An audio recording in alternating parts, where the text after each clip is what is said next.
layout of the landing corridor from Mount Ararat this way, and Jerusalem as Mission Control Center, the spaceport, the Giza pyramids, and the place in Lebanon called Baalbek today. These are the 4 space-related sites that if you keep them in mind, you understand what happened afterwards, what happened in recent times, and what the present conflict is all about. When the dust, let's use that expression, the dust of the nuclear explosion and the demise of Sumer settled, several hundred years later, when perhaps passage was possible again after the use of nuclear weapons here, a major event took place. It is called the Exodus of the Israelites from Egypt. And the Bible says that after about 400 years, God remembered. He said, oh, by the way, I forgot all about those people. There was this guy, Abraham, and I promised him a certain land, the promised land. I made a covenant with him. And then I forgot all about it. But now it's time to fulfill my promises. And the Israelites left Egypt, and I didn't write it yet in any of my books, but I can tell you now that if I ever do, I will tell you that the starting point of the Exodus was the Sphinx, because the Sphinx gazes precisely along the 30th parallel towards the spaceport. There was, of course, no more spaceport there, but the mountains remained, and the mountain which held the various facilities was there, and the Bible calls it Mount Sinai, the mount in the Sinai Peninsula, Har Elohim, the mountain of the gods, of the Anunnaki.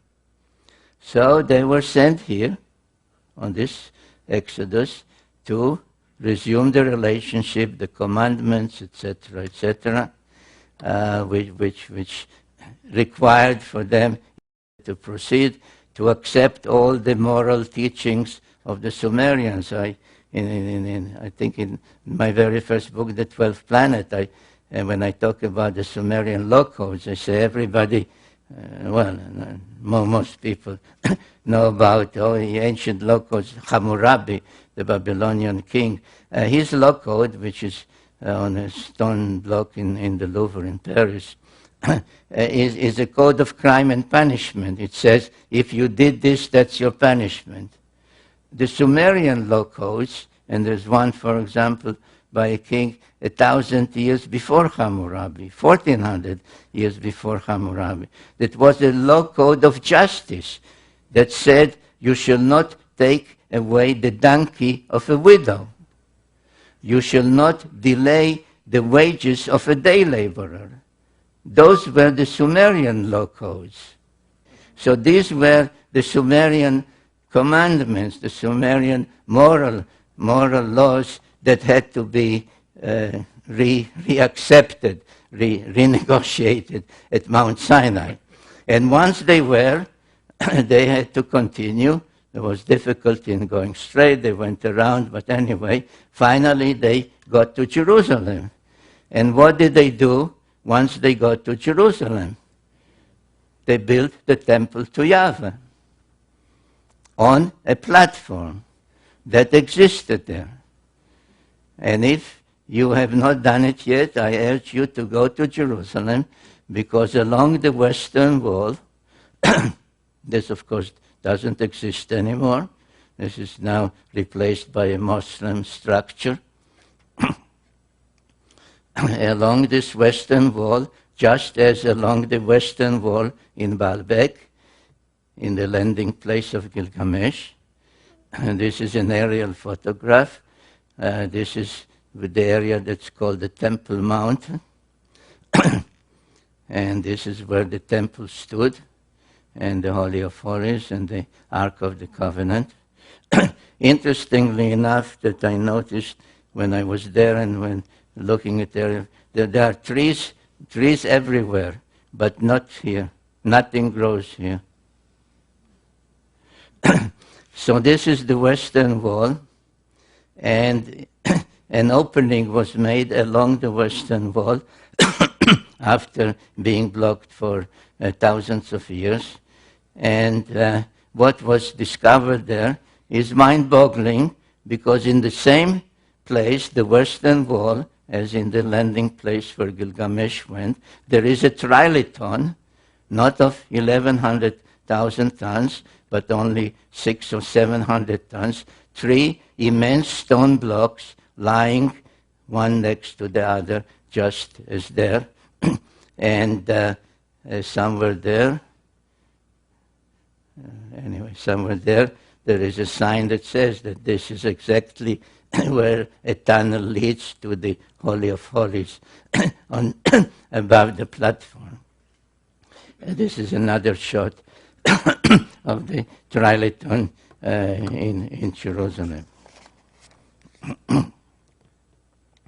Now, when Yahweh, the God of the Bible, commanded David and then Solomon to build a temple exactly on a pre-existing platform, this is what he said. These are exact words in translation.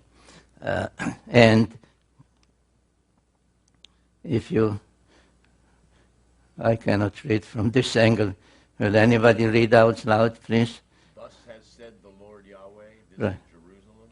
In the midst of the nations I placed her, and all the lands are in a circle round about her. Well, in the midst of the nations, in the center of the circles. Well, that could not be more explicit that this is the layout of the Mission Control Center. Now, at about the time that the Hebrews, the Israelites, were restoring the platform in Jerusalem, other things were happening in the adjoining countries, especially those countries that followed Marduk, the Babylonian one. In Babylonia, on cylinder seals, the sign of the cross began to appear.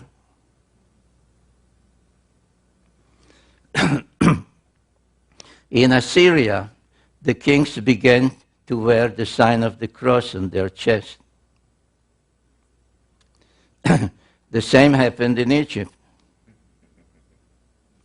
Now, these are all from around 1000 BC, 900 BC, 800 BC, 700 BC. Now, what does it mean? What does it signify? Well, the sign of the cross, it may come as a surprise to my Christian friends, the sign of the cross is not a new sign, and not a sign developed or invented at the time of Jesus. This is a very ancient Sumerian sign, and each time that the planet Nibiru, that usually was depicted as a winged disk, was on its way back to our vicinity, each time that the reappearance of Nibiru was expected, the depiction, the symbolism for Nibiru, for the planet, changed from the winged disk to the cross. So this one, for example, this is one of the most ancient ones. This is another one. This is when agriculture was granted to mankind, and so on. And if you look at the orbit of Nibiru, roughly 3,600 years. In my book, The End of Days, I explain why the orbit might have become a little shorter, only 3,450 years. But anyway, we can work with this 3,600, which is a good round number, and part of the sexagesimal system. 63,600. So from the time that Nibiru was in our vicinity, making the great round around the sun, which is called the perigee, the point closest to the sun, he goes out, slows down, reaches this point, the apogee, and then starts on its way back. So at some point, the planet is here, or here, or here, or here, or here, or here, and at some point, the anticipation of its return begins. And this, I suggest, is when the sign of the cross began to reappear.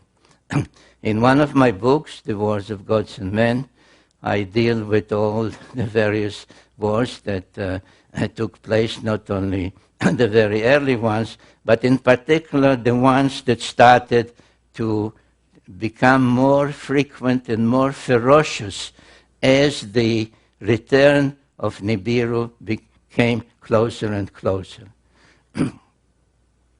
It seems as if it became much more important who would be in control, who would welcome them, whose particular aspect of religion would be more predominant, etc. And it was at that time, precisely around 750 BC, that the biblical prophecies also started. They started with the prophet Amos around 750 BC. Now, in general, no distinction is made by people writing on the subject, and most of whom really don't know Hebrew, so they rely on translations. The whole thing, biblical prophecy, is taken as as one lump subject. But if you know Hebrew, and if you study the various prophecies in great detail, and know the precision of the Hebrew language, you begin to see that the prophets were really talking about two different things. One was called the Day of the Lord, and Amos spoke about it. Another, I think, I quote Habakkuk, I can't see from this angle. Anyway, they started to talk about the day of the Lord. The day of the Lord is coming. The day of the Lord is near. And it was described as a time of celestial phenomena. There would be darkness at noon. You will not be able to see the stars at night. The moon will not shine its light, etc. and so on and so forth. I don't know if it's easy for you. I had about 30 slides with all these biblical quotations, but I realized that it was very difficult even for the audience to read them. So at the same time, similar prophecies known as Akkadian prophecies, Assyrian prophecies, Babylonian prophecies began to also talk about the return, the celestial Lord would come from the south, would be first seen in this constellation and so on. And I drew some of these charts to show you and show how you can relate some of the text to the progress of Nibiru coming back to Earth's vicinity. This is another sketch that really renders as a sketch literal wording, saying you first can see it from there, then you can see it here, and so on and so forth as the planet returns. There were even discoveries of astronomical records. These are called astrolabes because they depict the circular heavens around Earth on plain